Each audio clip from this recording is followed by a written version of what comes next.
Hi friends, this is Venkatesh Devasani. ఈరోజు మనం discuss చేయబోతున్న అంశం వచ్చేసి కరెంట్ ఎకనామీకి సంబంధించి ఇంపార్టెంట్ పాయింట్స్ అన్నీ కూడా మీ యొక్క ప్రిపరేషన్కు ఎక్కువగా యూజ్ అవ్వాలనే ఉద్దేశంతో ఒకే వద్ద మీకు అందించడం జరుగుతుంది. ఇవి ఎక్కువగా రాబోయే గ్రూప్ 3 మరియు గ్రూప్ 2 పరీక్షలో చాలా ఇంపార్టెంట్ అండి. మనం ఏదైతే ఫ్యాక్ట్ డాటా చదువుతామో వాటితో పాటు కేంద్ర ఆర్థిక సర్వే, తెలంగాణ సర్వేతో పాటు కరెంట్ ఎకానమీ పైన కూడా ఎగ్జామినర్ ఎక్కువగా ఫోకస్ పెట్టి ప్రశ్నలు అడగడానికి అవకాశం ఉందండి. ఇటీవల జరిగినటువంటి టీజీపీఎస్సీలో చాలా ఎగ్జామ్లో కూడా కరెంట్ ఎకానమీ నుంచి ప్రశ్నలు అడిగారు. ముఖ్యంగా గ్రూప్ 1 ప్రిలిమ్స్లో కూడా కరెంట్ ఎకానమీకి సంబంధించి ప్రశ్నలు అనేవి రావడం జరిగింది. కాబట్టి గ్రూప్ 2 పరీక్షలో కూడా ఎక్కువగా, అదేవిధంగా గ్రూప్ 3లో కూడా ఈ యొక్క కరెంట్ ఎకానమీపై ప్రశ్నలు అడగడానికి అవకాశం ఉంది. కాబట్టి గుర్తుంచుకోండి, చాలా ఇంపార్టెంట్ అండి. కరెంట్ ఎకానమీ పైన తప్పనిసరిగా ఒక 8 నుంచి 10 ప్రశ్నలు అయితే రావడానికి మినిమంగా వచ్చేటువంటి అవకాశం ఉంది. అందులో భాగంగా మనం డిస్కస్ చేయబోతున్న మొదటి టాపిక్ వచ్చేసి మహారత్న కంపెనీ అండి. ఇటీవల భారతదేశంలో మహారత్న కంపెనీ హోదానైతే హిందుస్థాన్ ఏరోనాటిక్స్ లిమిటెడ్ అనేటువంటి కంపెనీ దక్కించుకోవడం జరిగింది. దీంతో భారతదేశంలో ప్రస్తుతం ఉన్నటువంటి మహారత్న కంపెనీల సంఖ్య వచ్చేసి 14 కంపెనీలని గుర్తుంచుకుంటే సరిపోతుంది. అయితే మహారత్న కంపెనీ హోదా పొందాలి అంటే గతంలో ఆ కంపెనీ నవరత్న హోదాను దక్కించుకుని ఉండాలి. అయితే హాల్ అనేది గతంలోనే నవరత్న హోదా అనేది దక్కించుకుంది. ఆ తదుపరి మహారత్న పొందడానికి కావలసినటువంటి ఎలిజిబిలిటీస్ను కూడా సాధించిందండి. ఈ యొక్క మహారత్న కంపెనీ హోదా పొందాలంటే ఉండవలసినటువంటి అంశాలు ఏంటి అంటే మాత్రం సగటున వార్షిక టర్నోవర్ అనేది 15,000 కోట్లకు పైగా ఉండాలి. నికర లాభం అనేది 5,000 కోట్లు మించి ఉండాలి. నికర విలువ వచ్చేసి 15,000 కోట్ల పైబడి ఉండాలి. ఈ యొక్క అన్నింటికి అర్హతను సాధించిన తర్వాతనే ఈ యొక్క మహారత్న కంపెనీగా హాల్ అనేది ఆవిర్భవించడం జరిగింది. ఓకేనా, చాలా ఇంపార్టెంట్ అండి. ఈ యొక్క హాల్ అనేది కేంద్ర రక్షణ మంత్రిత్వ శాఖ యొక్క ఆధ్వర్యంలో పని చేయడం జరుగుతుంది. అయితే నవరత్న హోదా కంపెనీలు ప్రస్తుతం భారతదేశంలో ఎన్నున్నాయని, అదేవిధంగా మహారత్న పొందిన కంపెనీలు ఎన్నున్నాయని ఎగ్జామినర్ అడగవచ్చు. కాబట్టి 2024 అక్టోబర్ 12 నాటికి భారతదేశంలో మహారత్న పొందిన కంపెనీల సంఖ్య వచ్చేసి 14. అదే 2024 అక్టోబర్ 12 నాటికి భారతదేశంలో నవరత్న హోదా పొందిన కంపెనీల సంఖ్య 25 అండి. 25 ఉండేది. కానీ ఎప్పుడైతే మహారత్న కంపెనీగా హాల్ అనేది ఆవిర్భవించిందో వీటి యొక్క సంఖ్య అనేది 25 నుంచి 24కి తగ్గడం జరిగింది. కాబట్టి అభ్యర్థులు గుర్తుంచుకోండి, 2024 అక్టోబర్ 12 తేదీ నాటికి భారతదేశంలో ఉన్నటువంటి నవరత్న కంపెనీలు వచ్చేసి 24, మహారత్న కంపెనీలు వచ్చేసి 14 అని గుర్తుంచుకోండి. అదే ఇక్కడ అంశాన్ని గుర్తుంచుకోండి, చాలా ఇంపార్టెంట్ అండి. 2024 అక్టోబర్ 12న హాల్ అనేది నవరత్న హోదా నుండి మహారత్న హోదా పొందింది. దీంతో నవరత్న కంపెనీల సంఖ్య 25 నుంచి 24కి తగ్గినాయి. కాబట్టి అభ్యర్థుల యొక్క అంశాన్ని అయితే గుర్తుంచుకోండి. ఇక్కడ మరొకసారి చూడండి, హాల్ అనేది హిందుస్థాన్ ఏరోనాటిక్స్ లిమిటెడ్, ప్రస్తుతం మహారత్న 14, నవరత్న 24 అండి. ఎగ్జామ్ పాయింట్ ఆఫ్ వ్యూలో నివేదికల పైన ప్రశ్నలు అడగడానికి చాలా అవకాశం ఉంది. అది కరెంట్ అఫైర్స్ పర్పస్లో కావచ్చు, ఎకనామీ పేపర్లో కూడా అడగడానికి అవకాశం ఉన్న నివేదిక వచ్చేసి ప్రపంచ ఆకలి సూచి గ్లోబల్ హంగర్ ఇండెక్స్ 2024 అండి. ఇది ఇటీవల కాలంలో విడుదల చేయడం జరిగింది. ఈ యొక్క సూచీలో భారత్ యొక్క ర్యాంక్ వచ్చేసి 105వ స్థానం అండి. చాలా ఇంపార్టెంట్. గ్లోబల్ హంగర్ ఇండెక్స్లో భారత్ ర్యాంక్ ఎంత అని అడగవచ్చు. కాబట్టి 105 అని గుర్తుంచుకోండి. 27.3 స్కోర్ను సాధించి ఆందోళనకర విభాగ జాబితాలో భారతదేశం అనేది ఉండడం జరిగింది. అయితే ఇక గ్లోబల్ హంగర్ ఇండెక్స్లో మొత్తంగా పరిగణలోకి తీసుకున్న దేశాలను ఎన్ని అంటే 127 దేశాలను పరిగణలోకి తీసుకుంటే అందులో 105వ స్థానం అనేది భారత్ సాధించడం జరిగింది. అయితే ప్రపంచ ఆకలి సూచీలో మొదటి స్థానంలో ఉన్నటువంటి దేశం ఏంటి అంటే బెలారస్, 2వ స్థానంలో బోస్నియా, 3వ స్థానంలో హెర్జోగోనియా, 4వ స్థానంలో చిలీ, 5వ స్థానంలో చైనా అండి. ఈ యొక్క 5 దేశాలలో కూడా ప్రపంచ ఆకలి అనేది చాలా వరకు తక్కువగా ఉండడం జరిగింది. అయితే అత్యంత ఆకలి గల దేశాలలో చివరన ఉన్నటువంటి దేశం అంటే అత్యంత ఆకలిగా ఉన్న దేశాలను కనుక పరిశీలిస్తే 127వ దేశం సోమాలియా, 126వ దేశం యామన్, 125వ దేశం చాద్, 124వ దేశం మడగాస్కర్ అండి. చాలా ఇంపార్టెంట్. ఇక్కడ నుంచి ప్రశ్న రావడానికి అవకాశం ఉంది. అది కరెంట్ అఫైర్స్లో కానీ ఎకనామీలో కానీ అడుగుతాడు. కాబట్టి గుర్తుంచుకోండి ఈ యొక్క ఇండెక్స్ని. మరొకటండి, ఇటీవల కాలంలో పోప్స్ అనేటువంటి నివేదిక రావడం జరిగింది. ఈ యొక్క నివేదిక ప్రకారం ప్రపంచంలోనే అత్యంత విలువైన కరెన్సీలు ఏవి అని అధ్యయనం చేస్తే అందులో మొదటి స్థానంలో కువైట్ దీనార్ అనేది ఉండడం జరిగిందండి. వీటిని గనక కువైట్ దీనార్ అనేది ఒక దినార్కి భారతదేశం ఎంత చెల్లించాలంటే 270.23 రూపాయలండి. భారత్లో దాని యొక్క విలువ వచ్చేసి 270.23 అని గుర్తుంచుకోండి. కాబట్టి ప్రపంచంలోనే అత్యంత విలువైనటువంటి కరెన్సీ ఏ దేశానికి సంబంధించిందంటే కువైట్ దేశం అని గుర్తుంచుకోండి. వారి యొక్క కరెన్సీ ఏది అని అడుగుతాడు కాబట్టి దీనార్ అని గుర్తుంచుకుంటే సరిపోతుంది. ఇక రెండవ స్థానంలో బెహ్రెయిన్ యొక్క దీనార్, అదే మూడో స్థానంలో ఒమనీ యొక్క రియల్, నాలుగో స్థానంలో జొరాడియన్ యొక్క దీనార్ అండి. వీటి యొక్క విలువలను కూడా పక్కన రాయడం జరిగింది కాబట్టి వాటి యొక్క విలువలను కూడా రాసుకుంటే సరిపోతుంది. లేదా ఎగ్జామ్ పాయింట్ ఆఫ్ వ్యూలో ప్రపంచంలో విలువైనటువంటి కరెన్సీలను వరుసక్రమంలో అమర్చండి అంటే మాత్రం కువైట్, బెహ్రెయిన్, ఒమానీ, జొరాడియన్ అని గుర్తుంచుకుంటే సరిపోతుంది. ఇక ముఖ్యమైన నివేదికలన్నీ కూడా ఒకే వద్ద మీ ముందుకు అయితే తీసుకురావడం జరిగిందండి. ఒక్కసారి చూడండి, ఆ నివేదికలు చాలా చాలా ఇంపార్టెంట్. భారత్ యొక్క స్థానాన్ని కనుక పరిశీలిస్తే world tourism and travel development ఇండెక్స్లో ఇండియా ర్యాంక్ 39, వరల్డ్ కాంపిటేటివ్నెస్ ఇండెక్స్లో ఇండియా ర్యాంక్ 39, గ్లోబల్ ఇన్నోవేషన్ ఇండెక్స్లో ఇండియా యొక్క ర్యాంక్ 39, గ్లోబల్ టెర్రరిజం ఇండెక్స్లో ఇండియా ర్యాంక్ 14వ స్థానం. అదేవిధంగా వరల్డ్ టాలెంట్ ర్యాంకింగ్ 2024లో ఇండియా యొక్క ర్యాంక్ 58 అని గుర్తుంచుకోండి. ఈ ర్యాంకులకు సంబంధించి మనం ఇందాకే యూట్యూబ్లో షార్ట్ రూపంలో అప్లోడ్ చేయడం జరిగింది కాబట్టి ఆ యొక్క వీడియోని కూడా చూడండి. మరొకటండి, కేంద్ర రాష్ట్రాల మధ్య ఆర్థిక నిధులను పంపిణీ చేయడం కోసమై ఏర్పాటైనదే ఆర్థిక సంఘం. ఆర్థిక సంఘం గురించి భారత రాజ్యాంగంలోని ఆర్టికల్ 280 అనేది తెలియజేయడం జరుగుతుంది. అయితే ఇటీవల కాలంలో 16వ ఆర్థిక సంఘం అనేది కొలువుదీరడం జరిగింది కాబట్టి వీటిపైన ప్రశ్నలు రావడానికి అవకాశం ఉంది. కాబట్టి చూడండి, 16వ ఆర్థిక సంఘానికి సంబంధించి చైర్మన్గా ఎవరు నియమితులయ్యారు అంటే నీతి ఆయోగ్ గతంలో వైస్ చైర్మన్గా పనిచేసినటువంటి అరవింద్ పనగారియా గారు ఈ యొక్క 16వ ఆర్థిక సంఘానికి చైర్మన్గా నియమితులు కావడం జరిగింది. ఇతడు నీతి ఆయోగ్ యొక్క తొలి ఉపాధ్యక్షుడని గుర్తుంచుకోండి. 2015 నుంచి 2017 వరకు ఇతడు నీతి ఆయోగ్ వైస్ చైర్మన్గా పనిచేయడం జరిగింది. ఇక సభ్యులుగా కనుక చూసుకున్నట్లయితే అజయ్ నారాయణ ఝా, అదేవిధంగా అన్నీ జార్జ్ మాథ్యూ, అదేవిధంగా నీరంజన్ రాజాధ్యక్ష, అదేవిధంగా పార్ట్ టైం మెంబర్గా సౌమ్యకాంతి ఘోష్ అండి. అయితే నీరంజన్ రాజాధ్యక్ష కొన్ని కారణాల వలన తన యొక్క సభ్యత్వానికి రాజీనామా చేయడంతో అతని స్థానంలోకి మనోజ్ పాండా అనేటువంటి వ్యక్తి నియమితులు కావడం జరిగింది. అదేవిధంగా ఈ యొక్క 16వ ఆర్థిక సంఘానికి కార్యదర్శిగా రిత్విక్ రంజన్ పాండే గారు నియమితులు అయ్యారనే అంశాన్ని గుర్తుంచుకుంటే సరిపోతుంది. ఈ యొక్క 16వ ఆర్థిక సంఘం అనేది 2023 డిసెంబర్ 31వ తేదీన ఏర్పాటు కావడం జరిగింది. ఈ యొక్క 16వ ఆర్థిక సంఘం తన యొక్క నివేదికను 2025 అక్టోబర్ 31వ తేదీ లోపుగా సమర్పించవలసి ఉండడం జరిగింది. అయితే ఈ యొక్క 16వ ఆర్థిక సంఘం యొక్క సిఫారసులు అనేవి 2026 ఏప్రిల్ 1 నుంచి 2031 మార్చి 31 మధ్య ఉండడం, ఆ మధ్యకాలం వరకు ఈ యొక్క సిఫారసులు అనేవి ఉంటాయి అనే అంశాన్ని గుర్తుంచుకుంటే సరిపోతుంది. మరొక అంశం అండి, global multi dimensional poverty index 2024 అండి. దీనిని రూపొందించింది OPHI అండి, ఆక్స్ఫర్డ్కు సంబంధించినటువంటి ఆ సంస్థ, మరియు UNDP అని గుర్తుంచుకుంటే సరిపోతుంది. మొత్తంగా 117 దేశాలను పరిగణనలోకి తీసుకున్నారు. ఇందులో ప్రామాణికంగా ఏ అంశాలను తీసుకున్నారంటే ఇల్లు, పారిశుద్ధ్యం, విద్యుత్, అదేవిధంగా విద్యుత్, గ్యాస్, పోషకాహారలేమి ఆధారంగా తీసుకొని ఈ యొక్క 3 కోణాల్లో 10 సూచికలను ఆధారంగా చేసుకొని ఈ యొక్క ఇండెక్స్ను అయితే రూపొందించారండి.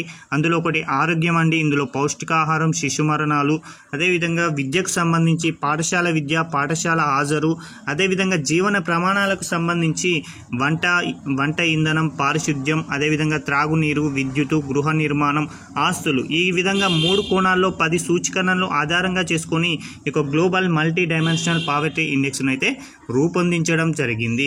వీటి ప్రకారం ప్రపంచంలో అత్యధికంగా పేద దేశాలు ఏవి ఉన్నాయి అంటే మాత్రం దేశాలను కనుక పరిశీలిస్తే భారత్లో దాదాపుగా 23.4 కోట్ల మంది పేదలు ఉన్నారండి. తర్వాత పాకిస్తాన్లో 9.3 కోట్ల మంది, ఇథియోపియాలో 8.6 కోట్ల మంది, నైజీరియాలో 7.4 కోట్ల మంది ఉండడం జరిగింది. అయితే ప్రపంచవ్యాప్తంగా ఉన్న పేదలు 83.2% మంది ఆఫ్రికా, దక్షిణాసియా దేశాల్లోనే ఉన్నారని నివేదిక గుర్తించడం జరిగింది. జరిగింది. అయితే చాలా ఇంపార్టెంట్ అండి. ఈ యొక్క అంశాల పరంగా ఎగ్జామినర్ ప్రశ్న అడగడానికైతే అవకాశం ఉంది. మరొక అంశం అండి, వరల్డ్ హ్యాపీనెస్ రిపోర్ట్ లేదా ప్రపంచ సంతోష దేశాల నివేదిక గురించి కనుక డిస్కస్ చేసుకున్నట్లయితే ఈ నివేదికని 2024 మార్చి 20వ తేదీన విడుదల చేయడం జరిగింది. మొత్తంగా 143 దేశాలను అధ్యయనం చేసి ఈ యొక్క నివేదికనైతే రూపొందించడం జరిగింది. ఇందులో మొదటి స్థానంలో ఫిన్లాండ్ అండి. చాలా ఇంపార్టెంట్. ఫిన్లాండ్ అనేది నిలవడం జరిగింది. 7 సార్లు అదే స్థానంలో నిలవడం జరిగిందండి. చాలా ఇంపార్టెంట్. ప్రపంచ సంతోష సూచీలో ఫిన్లాండ్ అనేది వరుసగా 7వసారి మొదటి స్థానంలో ఉండడం జరిగింది. ఇక 2వ స్థానంలో డెన్మార్క్, 3వ స్థానంలో ఐస్లాండ్, 4వ స్థానంలో చాలా ఇంపార్టెంట్ అండి. మొదటి స్థానంలో ఫిన్లాండ్, 2వ స్థానంలో ఐస్లాండ్, మొదటి స్థానంలో ఫిన్లాండ్, 2వ స్థానంలో డెన్మార్క్, 3వ స్థానంలో ఐస్లాండ్ అనేవి నిలవడం జరిగింది. అయితే ఈ యొక్క జాబితాలో మన యొక్క భారత్ యొక్క ర్యాంక్ ఎంతగా ఉంది అంటే 126 అండి. చాలా ఇంపార్టెంట్. గుర్తుంచుకోండి, భారత్ యొక్క ర్యాంక్ ఎంత అంటే మాత్రం 126 అని గుర్తుంచుకుంటే సరిపోతుంది. గత ఏడాదితో పోలిస్తే ఒక స్థానం కిందకు దిగజారడం కూడా జరిగింది. ఇక మన పక్కన ఉన్నటువంటి చైనా 60వ స్థానంలో, నేపాల్ 95, పాకిస్తాన్ 108వ స్థానాలలో కూడా ఉండడం జరిగింది అనే అంశాన్ని గుర్తుంచుకుంటే సరిపోతుంది. ఇక వరల్డ్ హ్యాపీనెస్ రిపోర్ట్లో చివరి స్థానంలో ఉన్నటువంటి దేశం వచ్చేసి ఆఫ్ఘనిస్తాన్ అండి. చాలా ఇంపార్టెంట్. 143వ దేశంగా ఆఫ్ఘనిస్తాన్ అనేది ప్రపంచ సంతోష సూచీలో చివరి స్థానం అని గుర్తుంచుకుంటే సరిపోతుంది. ఇక మరొక అంశం అండి, గ్లోబల్ జెండర్ గ్యాప్ ఇండెక్స్ 2024 అండి. దీనిని ఎవరు విడుదల చేస్తున్నారు అంటే వరల్డ్ ఎకనామిక్ ఫోరం వారండి. ఇది ఎన్నవ ఎడిషన్ అంటే మాత్రం 18వ ఎడిషన్. ఇందులో మొత్తంగా పరిగణలోకి తీసుకున్న దేశాలను కనుక పరిశీలిస్తే 146 దేశాలను పరిగణలోకి తీసుకోవడం జరిగింది.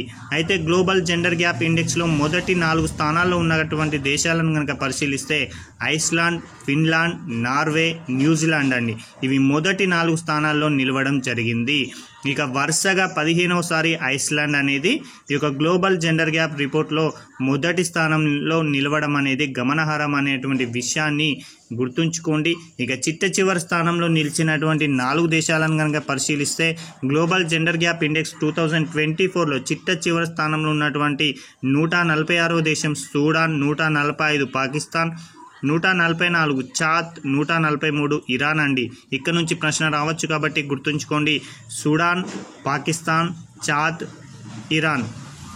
SPCI అని గుర్తుంచుకుంటే సరిపోతుందండి. ఎస్ అంటే సూడాన్, పి అంటే పాకిస్తాన్. కాబట్టి SP అని, చాద్ అంటే C, అదేవిధంగా ఇరాన్ అంటే I. SPCI అనేటువంటి దానిని గుర్తుంచుకుంటే సరిపోతుంది. ఇక మరొక అంశం అండి, ప్రపంచంలో అత్యంత ఖరీదైనటువంటి నగరాల జాబితాను 2024కు సంబంధించి విడుదల చేయడం జరిగింది. ఎవరు విడుదల చేశారంటే మాత్రం HR కన్సల్టెన్సీ సంస్థ అయినటువంటి మెర్సార్ వారు ఈ యొక్క నివేదికనైతే విడుదల చేయడం జరిగింది.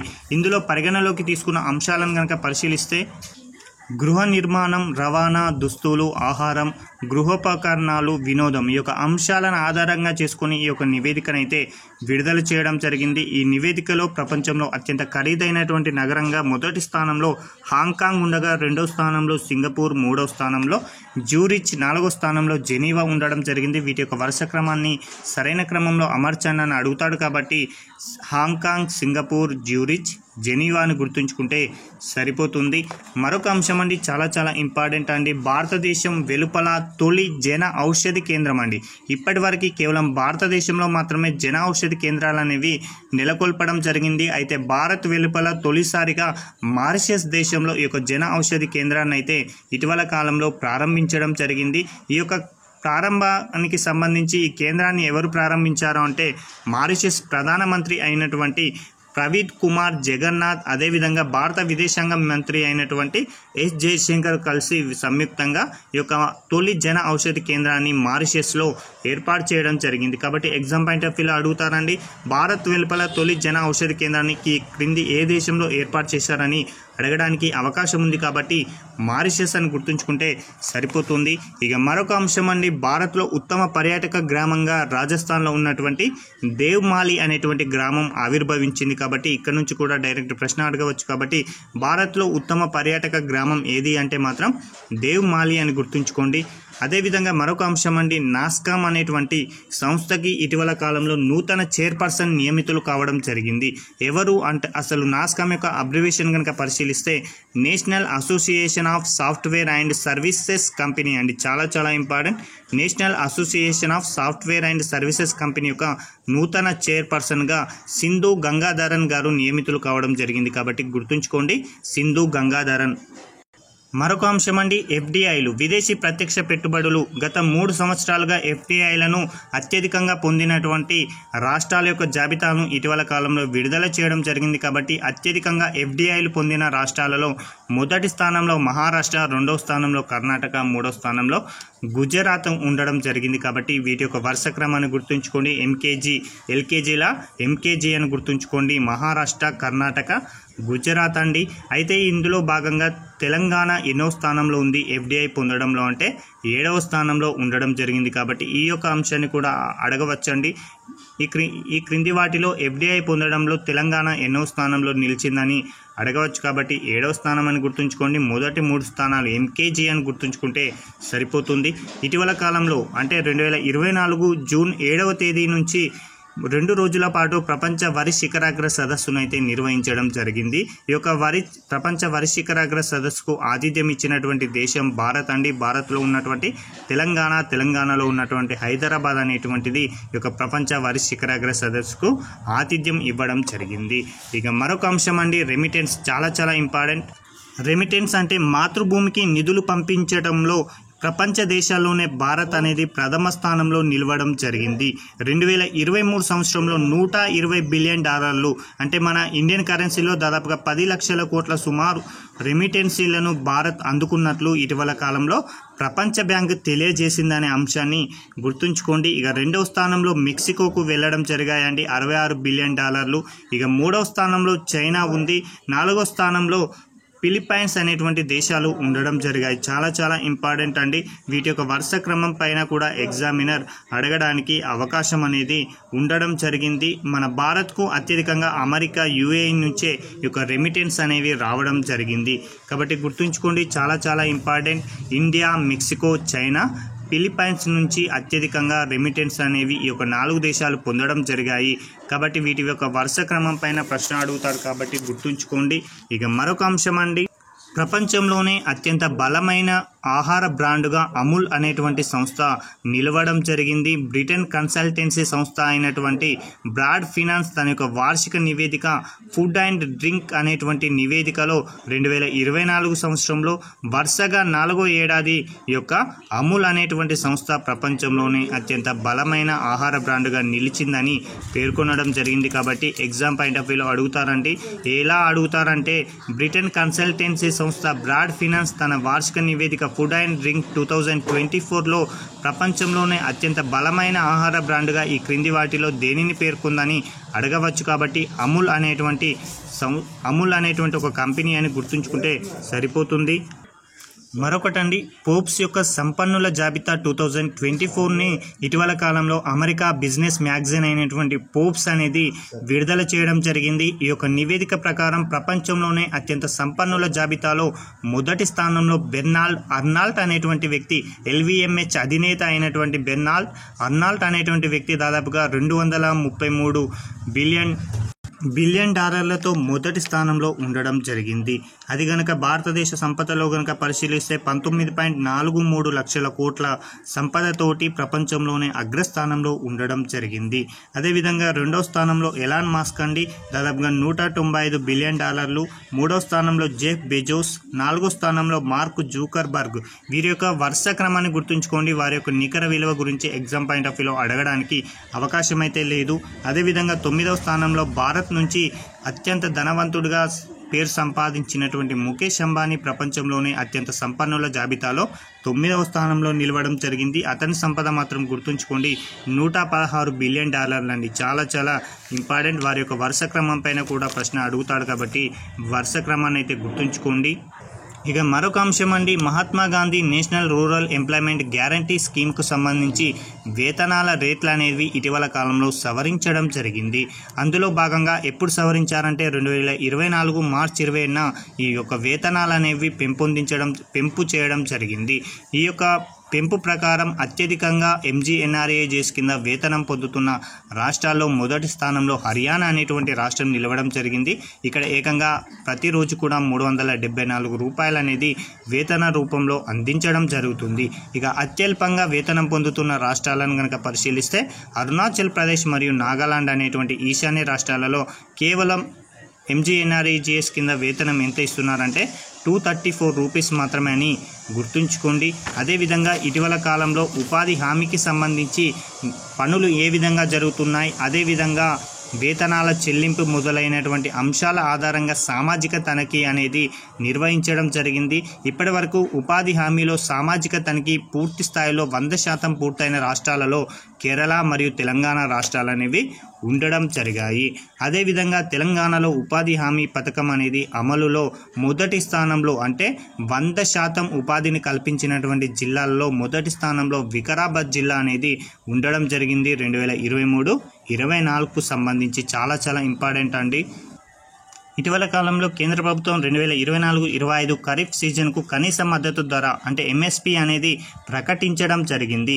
దీనిని ఎవరు అంటే వ్యవసాయ వ్యయాలు మరియు ధరల కమిషన్ యొక్క సిఫారసుల మేరకు 2024-25 ఖరీఫ్ సీజన్కి మొత్తంగా 14 పంటలు అండి, చాలా ఇంపార్టెంట్. ఖరీఫ్కు సంబంధించి మొత్తంగా 14 పంటలకి MSP అనేది ప్రకటించడం జరుగుతుంది. వాటి యొక్క పంటలను కనుక పరిశీలిస్తే 2024-25కు సంబంధించినటువంటి MSPని మాత్రమే పరిశీలించండి. వరి సాధారణానికి 2300 అండి క్వింటాల్కి ఇవన్నీ. అదేవిధంగా వరి ఏ గ్రేడ్కి సంబంధించి 2320 అండి. గతంతో పోలిస్తే 117 రూపాయలు అనేది పెంపు చేయడం జరిగింది. ఇక జొన్నలు హైబ్రిడ్ మరియు మాల్దాడి అండి 3371 హైబ్రిడ్ ఉండగా మాల్దాడికి 3421 ఉండడం జరిగింది. 191 రూపాయలు 196 రూపాయలు పెంపు చేయడం జరిగింది గతంతో పోలిస్తే. ఇక సజ్జలు అండి 2625 గతంతో పోలిస్తే 125 రూపాయలు ఎక్కువ పెంచడం జరిగింది. ఇక రాగులు 4290 అండి, దాదాపుగా 444 రూపాయలు పెంపు చేయడం జరిగింది. మొక్కజొన్న 2225, కందులు 7550, పెసర్లు 8682 అని గుర్తుంచుకోండి. మినుములు 7400, వేరుశెనగ 6783, ప్రొద్దుతిరుగుడు 7280, సోయాబీన్ 4892, అదేవిధంగా నువ్వులు 9267. అదేవిధంగా వైగర్ సీడ్ని మాత్రం గుర్తుంచుకోండి. గతంలో 7734 ఉండగా ప్రస్తుతం 8717 రూపాయలకు పెంపు చేయడం జరిగింది. ఎంత పెంపు చేశారు గతంతో పోలిస్తే అంటే 983 రూపాయలని గుర్తుంచుకోండి. ఇక పత్తి ఒక బేలుకి ఎంతగా ఉంది అంటే 7121. అదే పొడుగు గింజకు సంబంధించి 7521 అండి. ఇక్కడ వైగర్ సీడ్ అనే దాన్ని మనం ఎందుకు అండర్లైన్ చేశామంటే అత్యధికంగా 2024-25 ఆర్థిక సంవత్సరానికి సంబంధించి అత్యధికంగా MSPని పెంచినటువంటి పంట ఏది అంటే మాత్రం వైగర్ సీడ్ అని గుర్తుంచుకోండి. ఏకంగా 983 రూపాయలు అనేది గతంతో పోలిస్తే పెంపు చేయడం జరిగింది. కాబట్టి ఒకవేళ ఎగ్జామినర్ ప్రశ్న అడిగితే మాత్రం ఇక్కడ నుంచి ప్రశ్న అడగవచ్చు. 2024-25 ఖరీఫ్ కనీస మద్దతు ధరలో ఏ పంటకు అత్యధికంగా పెంపు చేయడం జరిగింది గతంతో పోలిస్తే అని అడగవచ్చు. కాబట్టి వైగర్ సీడ్ అని గుర్తుంచుకుంటే సరిపోతుంది. వరి, జొన్న, మొక్కజొన్న, రాగులు, సజ్జల యొక్క కనీస మద్దతు ధరను గుర్తుంచుకోండి. ఎగ్జామినర్ డైరెక్ట్గా జతపరచండి కూడా ప్రశ్న అడగడానికి అవకాశం ఉందండి. ఇవ్వండి ఈ రోజుకు సంబంధించి కరెంట్ ఎకనామీకి సంబంధించినటువంటి ముఖ్యమైన అంశాలను మీ ముందుకు తీసుకురావడం జరిగింది. Thank you.